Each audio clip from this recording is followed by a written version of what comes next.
Hello everyone who will happen to watch this video presentation about word formation processes under morphology. Presenters yours truly, Cherrybeth Gabuyo, and my partner, Judy Ann Soriano. For the introduction part, let's have memes first. For the first one, it says here, this is very strange.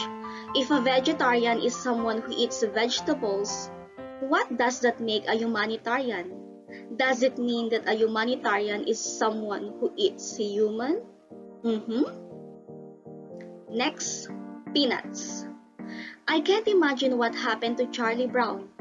He didn't really want to go to camp, did he? Well, then I think it's quite obvious where he went. Obvious? It may be obvious to you, but it's sure obvious to me. Unobvious? Exobvious? Anti-obvious? Inobvious? Subobvious? Non-obvious? So, the speaker here used different prefixes because she was uncertain about the right term. Now, let's discuss word formation. Word formation is a creation of new word through derivation and compounding. Derivation means you derive a new word through affixation, and English affixations consist of only prefixes and suffixes. Then under compounding, you join together two separate words.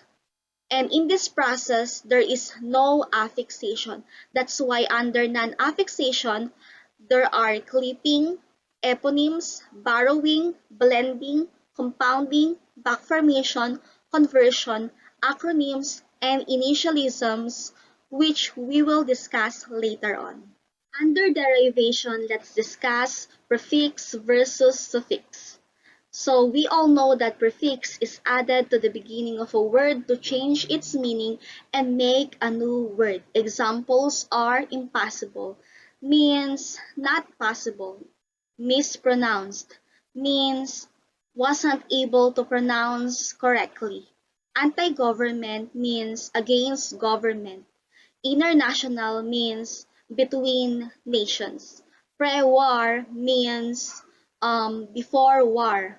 Improper means not proper, and suffix is added to the end of a word to change its function, making it into a different part of a speech. Examples: importance, the state of significance or value of something.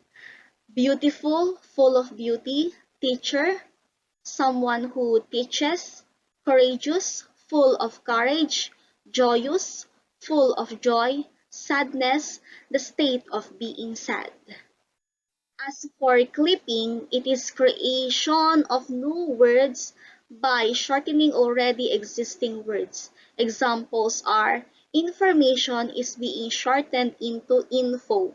Advertisement is being shortened into ad. Facsimile is being shortened into fax. Refrigerator is being shortened into fridge. Then, for eponyms, it is generating new words based on the name of a person or a place. Examples: number one, the word sandwich is from the 18th century Earl of Sandwich, who first insisted on having his bread and meat together while gambling. Then, number two, the word jeans. It is derived from the Italian city of Genoa, where the type of cloth was first made. So, eponyms is generation of new words based on the name of a person or a place. Next one is borrowing. So, English takes a word from another language. Examples: croissant is French. Piano is an Italian word. Sofa is an Arabic word. Tattoo is a Tahitian word. And yogurt is a Turkish word. Next one is blending. It is a combination of two separate forms to produce a single new term. Examples: breakfast plus lunch equals brunch. Smoke plus fog is smog. Information plus entertainment is infotainment. So let's now have compounding. When we say compounding, it is the joining of two separate words to produce a single form, or it is the process of putting words together to build a new one that does not denote two things but one, and that is pronounced as one unit. For example, wallpaper, wall plus paper; textbook, text plus book; fingerprint, finger plus print; Facebook, face plus book; and the last one is YouTube, U plus tube. Next, we have the back formation. It is a very specialized type of reduction process.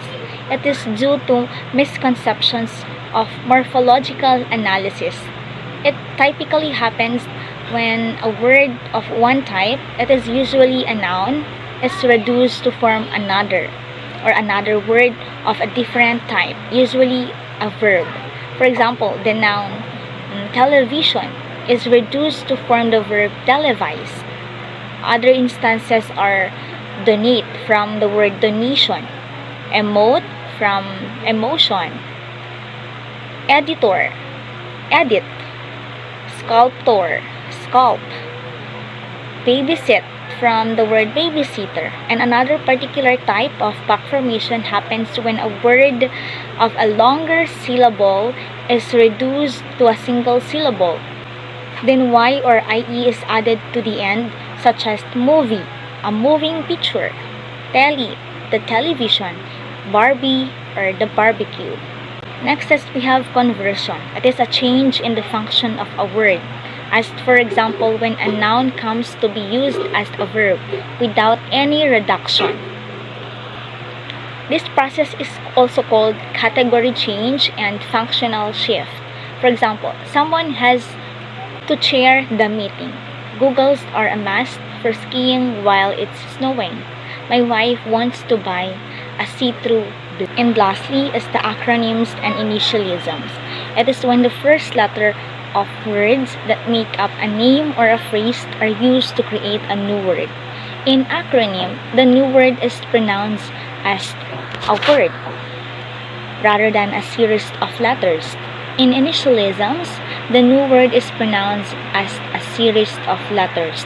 For example, NATO, CIA, HIV, ATM, PIN, ID, radar, laser, Interpol, and it is usually written in capital letters.